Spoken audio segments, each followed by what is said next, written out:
In and get started this morning. Um, we have at least one new person this morning. Julie, you want to introduce yourself, please?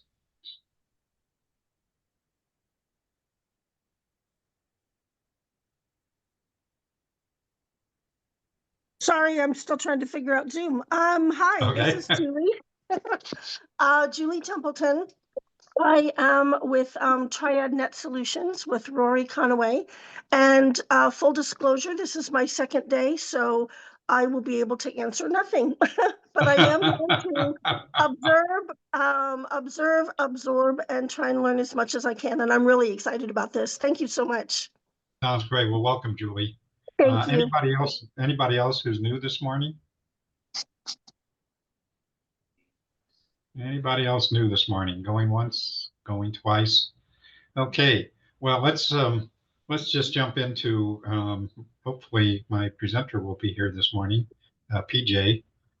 In the meantime, we're glad to welcome Nick Capozzi, who, as I think you all know, is the broadband manager for Arizona, and glad to have Nick here this morning to kind of give us the latest update on what's happening these days.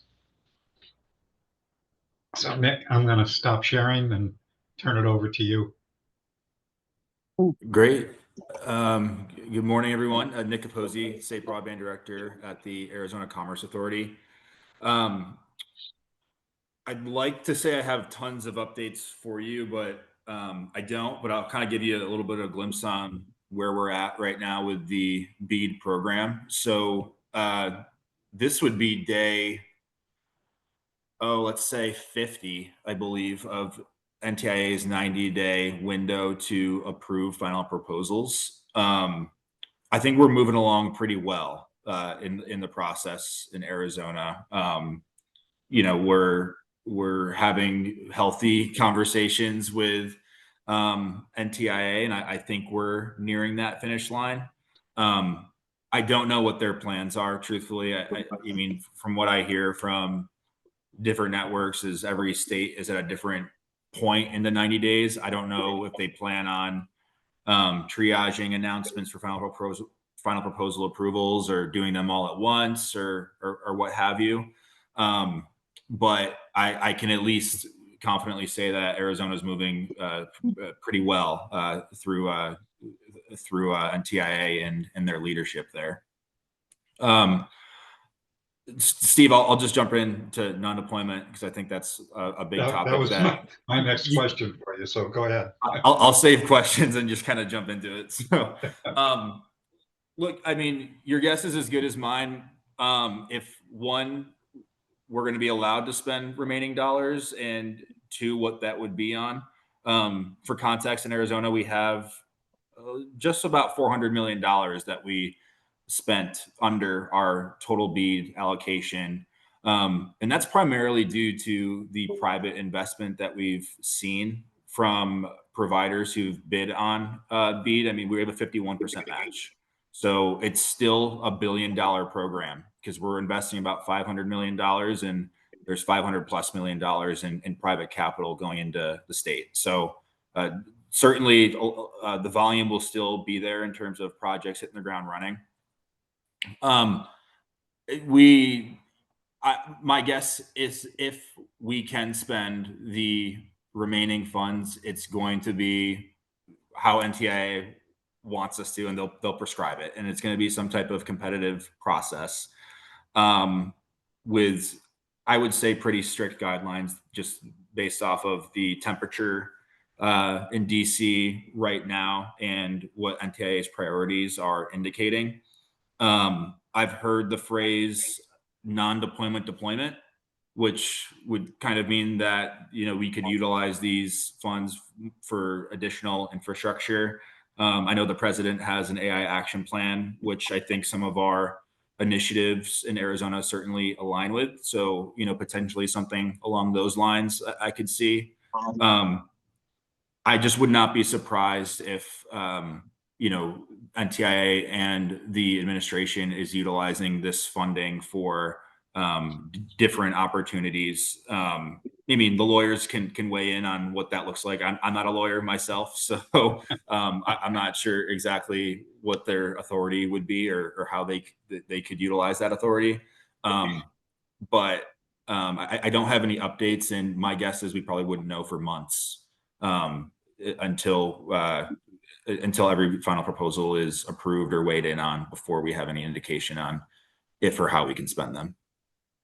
So Nick, do you have thoughts about, assuming that they released all those funds and said, go ahead and do what you want to do? What's your thoughts about what we might do with that money here in Arizona? Yeah, it's a good question. I don't know. I have to say I would be hesitant to think that would be the way that this happens. I mean, I understand. but from my position and just what I'm tasked with by statute, we would look to invest in further infrastructure across the state. We have a pretty robust middle mile network plan that we used ARPA money for, along investing in fiber along our I-17, I-40 West, and I-19. There's certainly more corridors that we could do to utilize and invest in those ways so we can keep leading in the digital economy in Arizona. So I think that would be a priority. We have community anchor institutions that will certainly need investment. So we could certainly create a program that way. There's tons of different opportunities that we could have. I mean, the digital divide will still be present even after BEAD is fully dispersed. So we would certainly do our research to make sure that the state is getting a return on that investment. So Mick, can you talk about, or maybe you can't, about what advocacy we're doing here from Arizona, what the governor's office, the congressional delegations regarding the non-deployment funds? Sure. So I certainly can't speak for any of the congressional delegation. And in my current role, I can't speak too much to what the governor's conversations are looking like, since I'm not in those walls anymore. Our conversations have just been, the state knows the state the best. Let us keep the funds that were congressionally delegated and allocated to us. Initiatives we haven't shared much on yet. We've really been focusing on getting BEAD across the finish line. Okay, thank you. Any questions for Nick? Sure, Nick. Mark Goldstein. Good morning. Good morning, Mark. How many of the approved proposals fall above the mythic 85% plus 15%, fall into this high cost danger zone that, NTIA will have special considerations for, and what is that process looking like in supporting, still supporting those high cost BSL projects? Sure. So public information. I'm not sharing anything that's hidden, but we have, I believe it's 4 projects above that threshold. There's been no determinations on them yet. We're still in discussion on finding ways to get these across the finish line. Understand. Thank you. So Nick, when you get a chance, if you give me a call, I have something I needed to talk to you about. I don't want to get into it today, but Sure. I'd like to chat with you. Yeah. Steve, I can give one more update. I think. Sure, go ahead, please do. That works. So obviously, State Broadband Office, the only program that we do more than just BEAD. Last week, we released a permit finder, which is, nobody's corrected me on this, so I'm just going to keep saying it. We're the first in the country of all states and territories to release this type of tool. It's available on our website right now. And what it does is it allows any internet service provider outside of BEAD to pick on a specific project area and see what type of permit that they would need, local, state, or federal, and provide that contact information for those jurisdictions as well. We're really excited about it. This was something that we worked on with counties and state agencies over the last 18 months or so. And that product is available right now. It's phase 1. Phase 2, we're intending on releasing at the end of November, where if you're a service provider, you would be able to really upload a shapefile into this portal, and we would spit out exactly what type of permits you would need based off of your design. So, our goal with this tool was to really mitigate the back and forth and provide as much information up front as we could to permitting jurisdictions and internet service providers. Obviously, we're tasked at the broadband office to be a coordination and communication agency across broadband infrastructure planning. So we believe this tool will kind of help expedite that process. Nick, I thought I saw that, was it MTIA that was also doing some kind of a permitting portal? That's right. Yeah. So their ESAP tool, environmental. Yeah. That's right. ESAPTT. So it's similar, but it really just encompasses federal permits. Ours will encompass federal, state, and local permitting jurisdictions. Cool. Well, you're getting some recognition for Arizona doing that. Yeah, certainly. We're really excited about it. A lot of states have been interested, and we've had a lot of phone calls with them. So we hope that others follow our lead. Good. Okay. Any other questions or comments for Nick? Nick, it's Bill D'Agostino with WIA. That's a great tool that you've rolled out. Are you looking at expediting the timeframes for permits associated with that? Yeah, Bill, good to see you. So, from our authority, we really only have, the governor really only has authority over state agencies.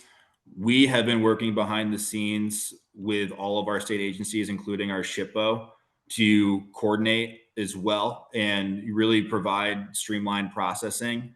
So we are doing some things on the back end to make sure that the state agencies are doing their part in getting these projects up and running as well. Yeah, super great to see. Thanks. Right.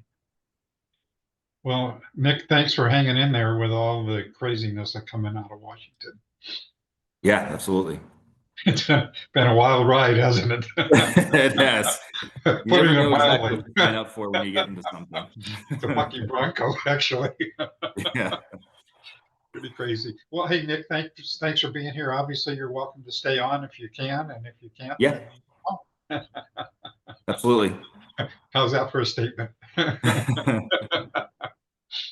Okay, let me see what we got here. So I'm still not seeing our presenter this morning. So he may or may not be here. In the meantime, Melanie, you have any updates regarding what's happening with telemedicine these days?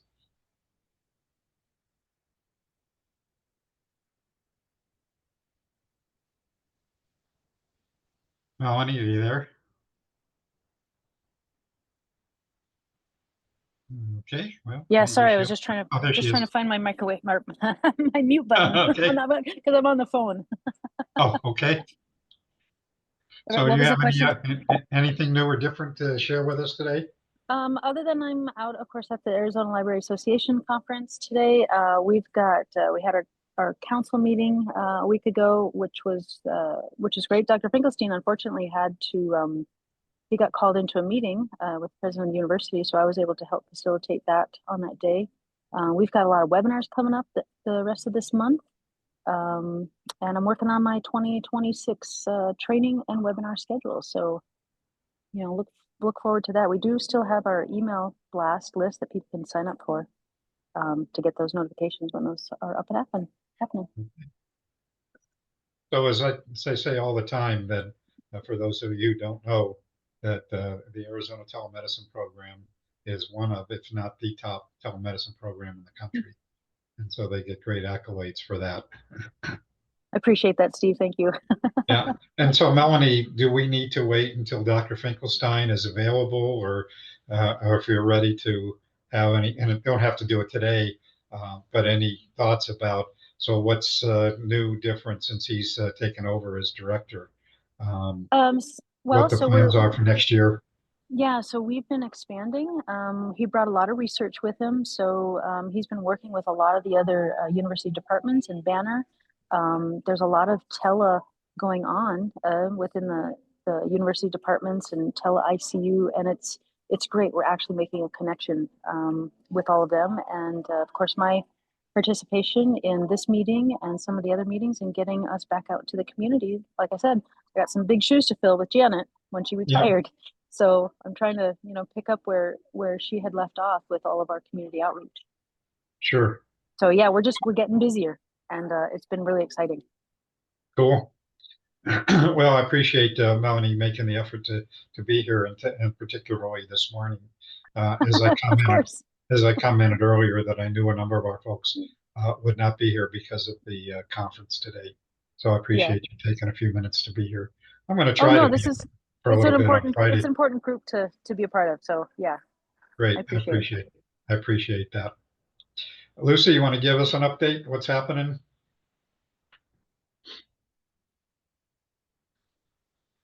Lucy, you there? I'm having similar challenges, and I don't have no excuses. I'm not on a phone. Okay. Okay. So happy Thursday. Can't believe that October has flown by the way that it has. We decided to kind of make a last minute decision and not to do our healthy. So my name is Lucy Howell. I am the co-founder of the Force for Health Network. I'm working with Steve closely on a health and education task force to try and kind of take some, bold action into the communities. One of those bold actions were to launch a monthly live broadcast. We had our first one at the end of September. We were planning on one for the end of October. Obviously, it's supposed to fall on the fourth Thursday, which is today. We were going to focus on libraries, but of course, the big Library Association conference is happening, and we happen to have a fifth Thursday in this month. So we're going to go ahead and do the live broadcast next Thursday. And so we will go ahead and host, we meet bi-weekly Tuesdays, every second and fourth Thursday of the month. We have a small but mighty group. So if you are interested in getting more involved in kind of hands-on goal setting and actions that affect health or education as it relates to broadband and connectivity, we invite you to join. I will put the link into our meeting. You can come in directly on the Zoom, or anybody on this group is gifted a complimentary group leader membership, so you can actually come into the group and comment and have some shared files and have access to some of the other platform benefits. But that is at 3 to 4 today. So I'll put a link in the chat soon. Mylan, it's good to see you coming in from Florida, I guess, right? And it was also great. This group meets so regularly, and so it's always a big bonus when we see each other in person. And so it was nice to kind of get out to Mission Telecom's little event that they had a staff retreat meeting on Tuesday. Everybody comes in from around the country. They picked Phoenix, and they awarded 3 hours dedicated to getting to know the local folks. And I thought that was a great action on their part. I don't think anyone from Mission Telecom is on the call right now, right? I'm not stealing anybody's thunder.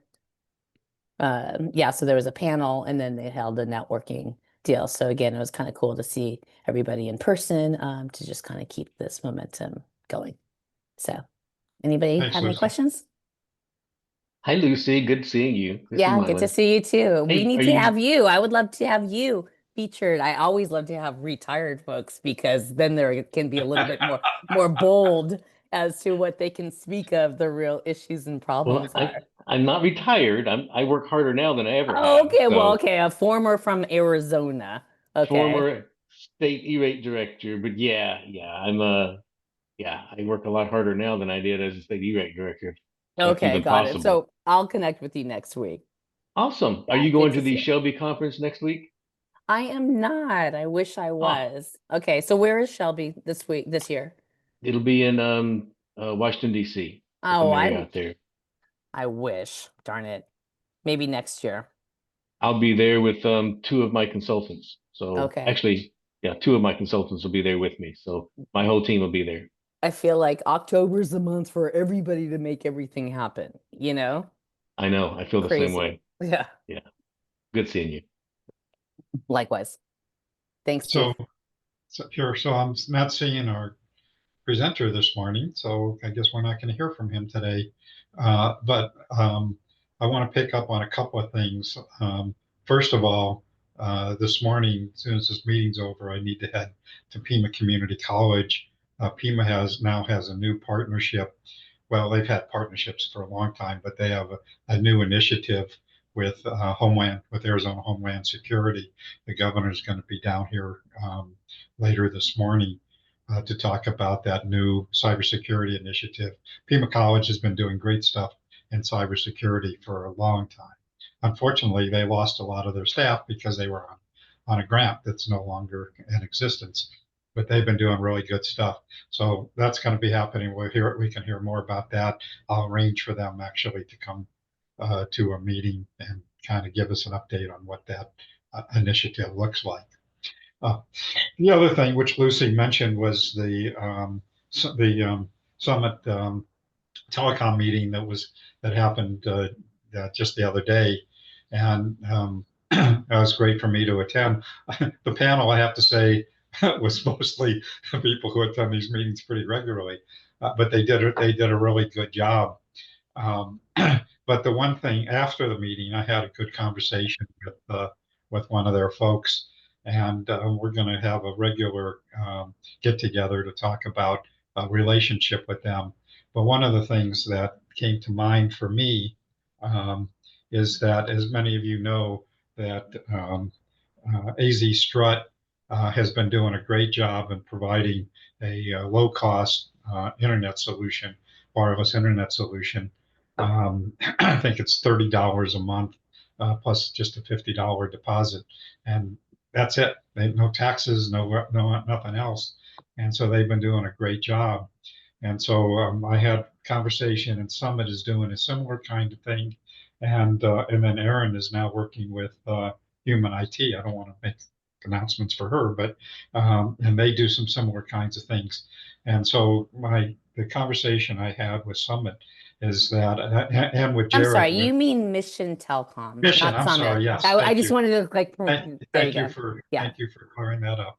And so I did have a good conversation with them, and part of what came out of that was that I think that those organizations in particular have a very unique kind of technology that would enable a lot of people to get connected who can't do that today. And so the conversation I had with them was that I would like to convene them and be able to really promote the work that they're doing to see if there's an opportunity to collaborate. So that will be happening in the near future.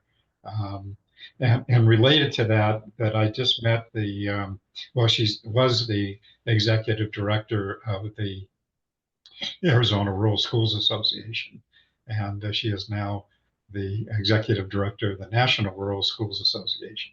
And so she is going to start joining our meetings when she can. She had some commitments this morning, but part of that came out of the discussion about how do we outreach. As many of you know, in rural schools, we still have a lot of people who have connectivity issues, and so these solutions can provide some good opportunities for many of our rural schools. So we're going to have a conversation particularly with those three organizations and any others that we to bring into that process. Who, And who was that for the Arizona Rural Schools and now head of yeah, National Rural she is. Schools? Yeah, I'll have to get her name here, but Oh, okay. she may or may not join us this morning. Melissa Uh, Sadorf. Melissa yes, Stadolph. yes, thank you. I Yeah, keep she telling was people I the have a good memory, just a little short. superintendent south of Phoenix. I can't remember the name of the school district, but now she's the um, executive director for the Rural Schools Association. And, National Schools Association. Cool. yeah, National Rural Schools Association. Yeah. She's a wonderful lady. She's sharp. I've enjoyed working with her for years now. So yeah, she's great. So she's going to try and join us whenever she can. And she said she may or may not be able to drop in to our meeting this morning. So anyway, I think that's is an important initiative that we need to pay attention to. I just yesterday I secured a partnership with who will now be on our Arizona Advisory Council, and I was telling her about the health and education. She's the incoming president for the Arizona Rural Health Association. Okay. So Cool. that's kind of a nice schools and Okay. health for rural. Good. Thanks, Lucy. So just a preview of upcoming next week. Tony, I believe you're presenting next week. Tony Conover. Tony, you want to just introduce yourself quickly, and then we'll look forward to your presentation next week. Well, I'm pretty sure most people have heard me, but sure, yeah. Tony Conover, I'm from Conover Industries. I'm out in Cochise County, McNeil area, looking to bridge the gap between the tech desert that's out there. Next week, yes, I'll be presenting to give more of an update and overview of what we do and engage with everybody a little bit on I guess, a more overview level. So. Sounds good. Great. Thanks, Tony. Look forward to hearing your presentation next week. Paloma, I know you've been here before, but do you want to introduce yourself, please? Sure. Hi, everybody. My name's Paloma. I am an intern with the Office of Digital Inclusion. I'm also an AmeriCorps member. One of the projects that I'm working on is helping to develop, excuse me, a train the trainer model for the Office of Digital Inclusion that we want to roll out with an internship program that's being done. And hopefully we'll be launching at the start of next year. That's being done in partnership with One Stop. So I'll be working with future digital navigators and interns, ages 18 to 23, and hoping to develop a model that will give them the tools that will then create a pathway to a career in this field as well. So right now I'm working on putting together a survey for existing digital navigators. So if anybody on this call does work with digital navigators or knows them, you can put your email in the chat and I'll try to connect with you when that's over. I'm hoping to get it out by probably the first week of November. But other than that, that's kind of what I'm doing. So is there anything else, Paloma, that you need from folks who are on this call? No, not at the moment. I've actually been able to talk more in depth with some folks that are on the call for what I'm doing for my AmeriCorps duties as a listening tour project. But I've interviewed several people already, and I'm making good headway with that. So no, right now it's just any connections that you might have to digital navigators, let me know. Paloma, are you willing to put your email in the chat and we could reach out to you? Oh, definitely. I'll put it in the chat right now. Thanks so much. So Paloma, and you may already know about this, but the NDIA, they have, quote, received a grant, which of course have now been rescinded at the moment, for digital navigators. They were supposed to hire support about 30,000 digital navigators. And so if you have not been in touch with them, you definitely should do that.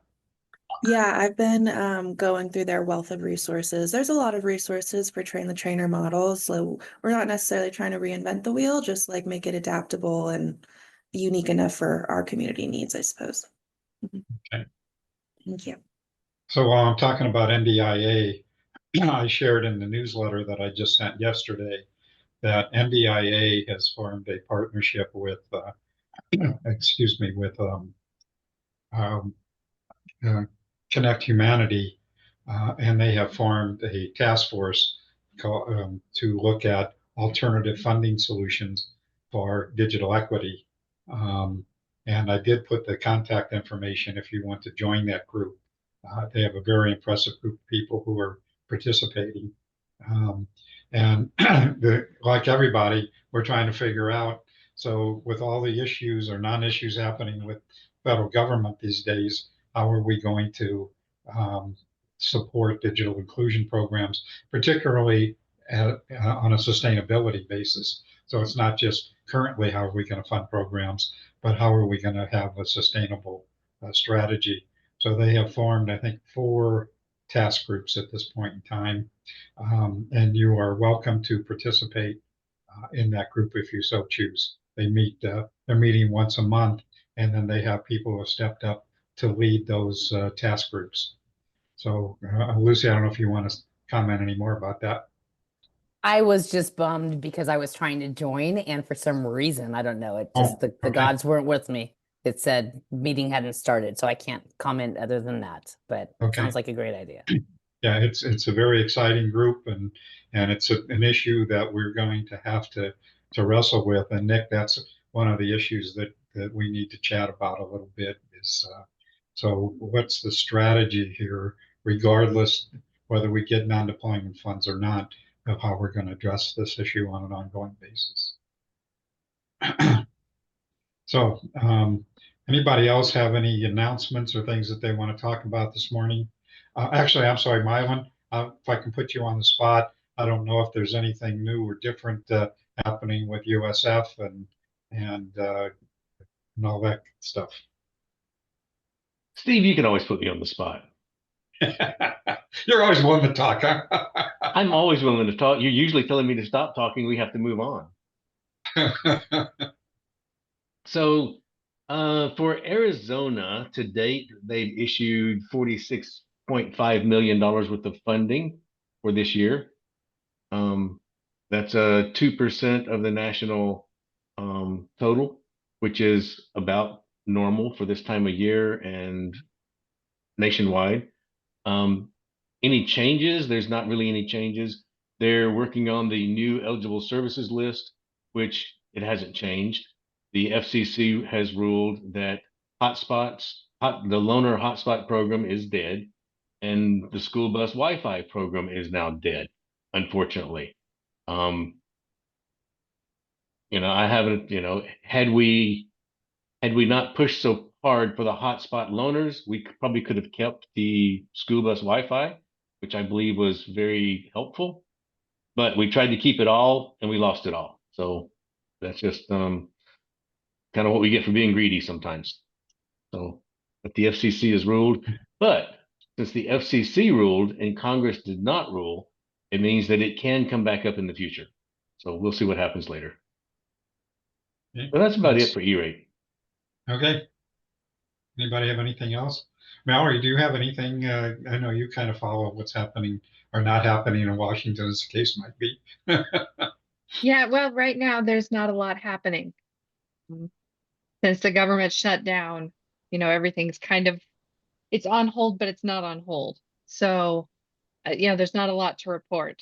A lot of, still trying to, I know I think NTIA or NDIA, one of the two is challenging the digital equity grants getting canceled. And there's, just people are trying to take the administration to court, but nothing's really changed as far as I know. Actually, thanks for bringing that up. That NDIA is the organization that is okay. Yeah, I couldn't remember if it was the D or the T. I was like, T is government, so it makes sense that it's the NDIA. Yeah, I don't think NTIA will sue themselves, but no, but maybe they should. Stranger things have happened, but I wouldn't expect that. Actually, while we were talking about Mission Telecom, that the director of their foundation is going to be also, besides Tony next week, is going to be on the agenda to talk about what they're doing. So we'll hear more about Mission Telecom and their foundation and so forth next week. So anybody have anything else? We're going to end up early, which is really good for me since I have to be across town in a little while. Yeah, Steve, Mark. Go ahead, Mark.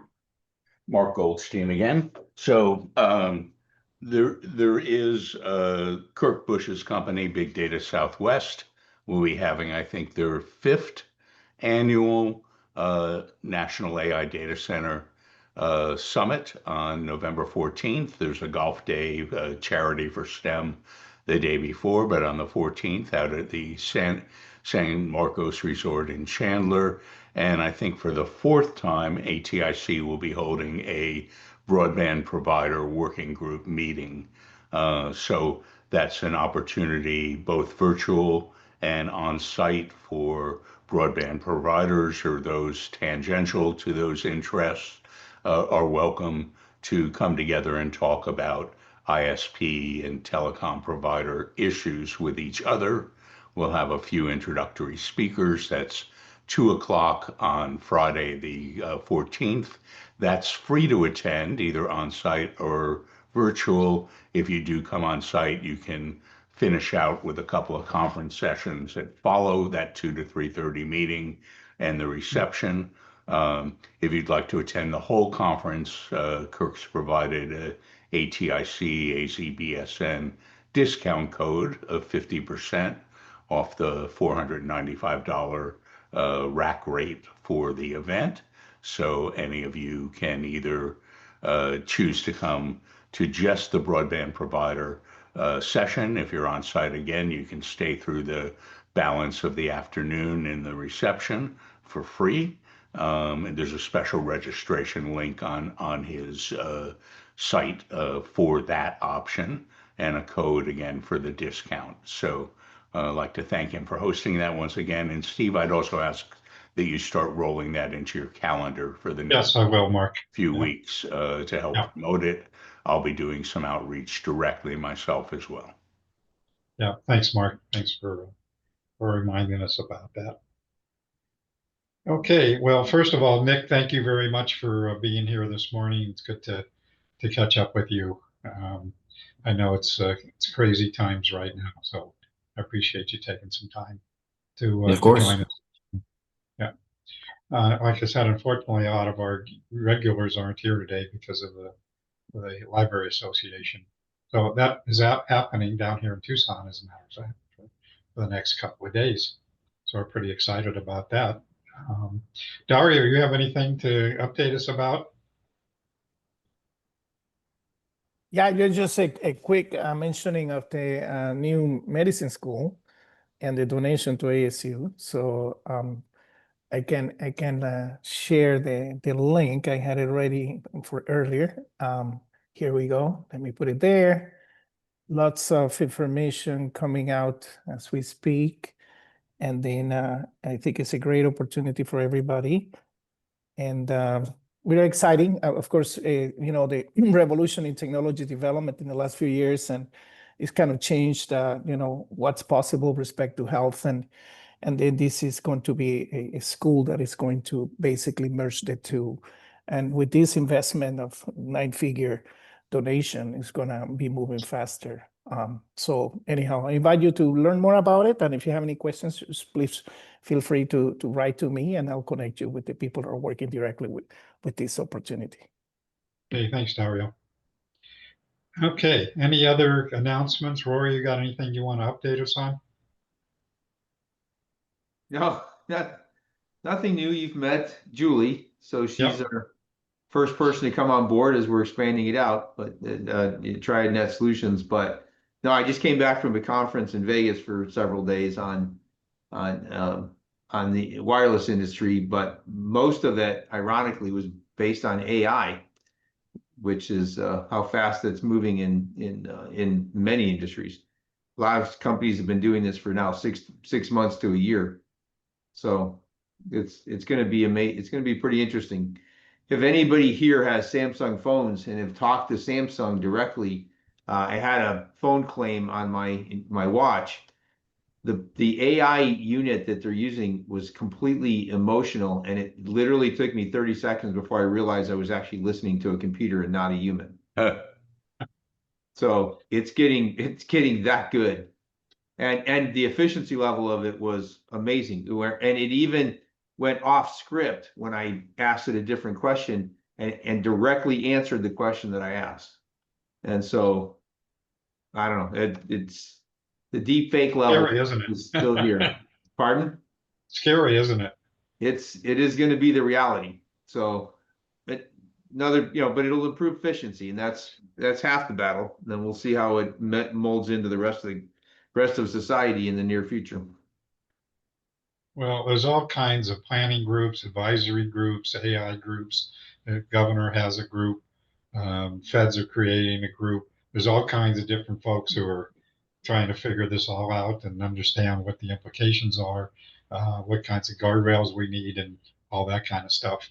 And I don't know that we'll ever know the answer to that in the near future, but Well, cybersecurity is becoming a big problem because it is overwhelming many of the current security methods that we were using up until now. But yeah, if there's different panels, it's probably a good idea if I maybe get in contact with a couple of them. So if you can direct me to them, I'd appreciate it, Steve. sure. Okay. Until we be all reminded how dependent we are when we lost our right arm on Monday morning, when I don't know if y'all were affected by the AWS shutdown, but I Yeah. mean that is a scary, scary, scary thought. Yeah.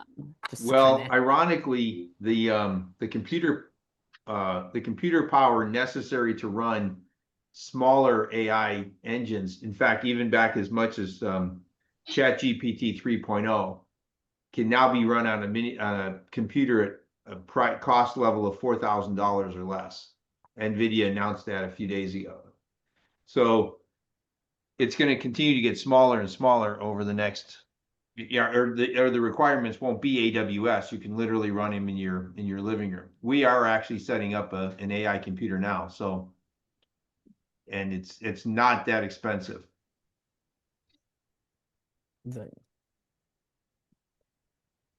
Yeah. Okay.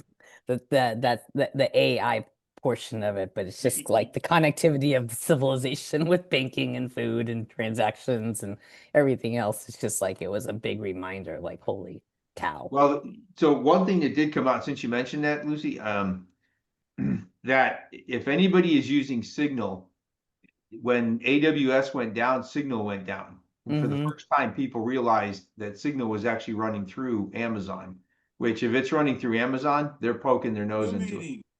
They're checking it out. Elon Musk actually came out and said they've got a new chat tool specifically to protect that. Well, Elon needs to put some reins around his little AI people because what he's producing is so dangerous. Are you talking about Grok? It's just the way that you can give it directionality and character to really kind of be nasty. And, Elena Lowry, who was part of this call, usually she's on the board of Common Sense, they put on a big policy statement saying that the chatbot should really not be used by teens because there's not enough, fencing around and controls around it with. Yeah, I don't know. It's so scary. I don't even want to get in there. Your point is well made. Yeah. Again, we're still at the beginning of a lot of the technology, and the next, this is a much deeper discussion into the AI engines and what's being developed in terms of algorithms. But yeah, it's still early. There's still going to be, problems until we start working it out. Here's the real question: do you want the government involved in defining those parameters? I know you can't even answer that. I mean, you kind of sort of. We're training our AIs right now, and like even though we're telling it specifically, do not do this or double check this. I mean, it's still leaking through. So like I feel like you can't be in 100% closed environment in these situations. Are you using a closed environment or are you using a public Well, AI? It is a public AI, but it's specifically tasked to only search and pull from certain websites or from our site, or triple checking, saying triple check this, don't say this, and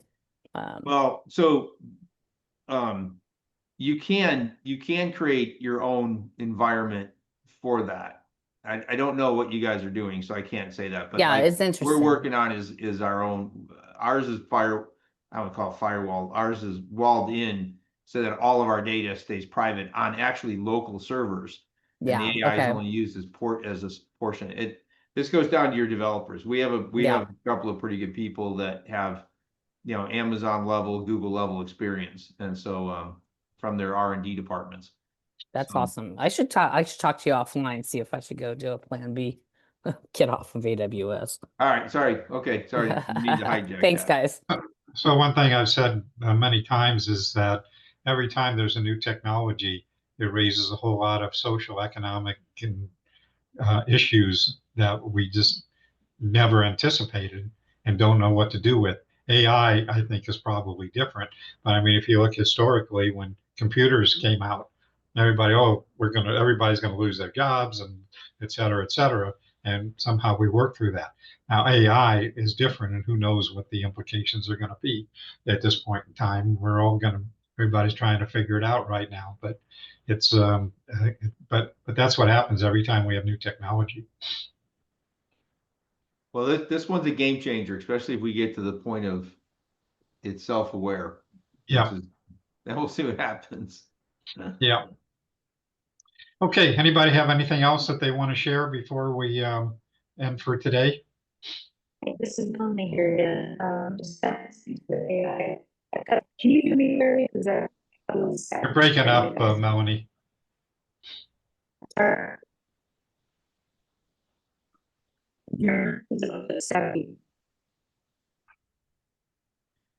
Yeah, it's hard to hear you. I don't know if my connection is Dr. Finkelstein and the research. We're going to be doing a very good AI, everything AI. Yeah, can't, Hey, Melanie, Larry, still can't hear. can't understand you. So we'll get that at another time. Anybody else have anything before we end for today? Well, I'm not sure what happened to PJ. I'll have to go give him some grief, but he was supposed to be here this morning. Anybody have anything else? Or if not, we're done for today. So David, do you want to say anything? You've been attending a lot of our meetings pretty regularly, but we never really heard from you about what you guys are doing and so forth. I don't know if you want to take a couple minutes or not.